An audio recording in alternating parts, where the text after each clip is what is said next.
আমরা অনেকেই তো অনেক কাজে পারদর্শী হই, কিন্তু একটা কাজই যেটা আমাদের সবার করা উচিত, আমরা বেশিরভাগ মানুষই সেটা করি না, যেটা হলো নিজেকে ভালোবাসা। চাইলেই কিন্তু আমরা নিজেকে প্রচুর পরিমাণে ভালোবাসতে পারি, আর নিজেকে ভালোবেসেই কিন্তু অনেক উন্নতি করে যেতে পারি। দিনের অর্ধেকটা সময় পেরিয়ে যায় কে কি করছে, কে কোথায় যাচ্ছে, এইসব দেখতে দেখতে।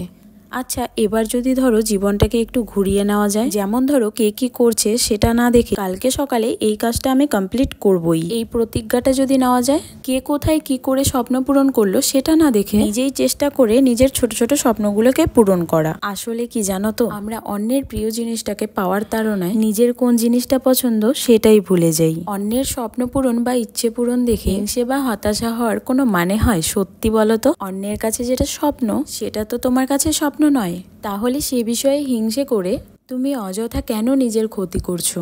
যেদিন থেকে তুমি নিজেকে ভালোবাসা শুরু করবে সেই দিন দেখবে নিজের বা অন্যের জীবন নিয়ে তোমার কোনো আক্ষেপ থাকবে না। তাই কে কি করছে সেই দিকে ধ্যান না দিয়ে নিজেকে প্রচুর পরিমাণে ভালোবাসতে শেখো।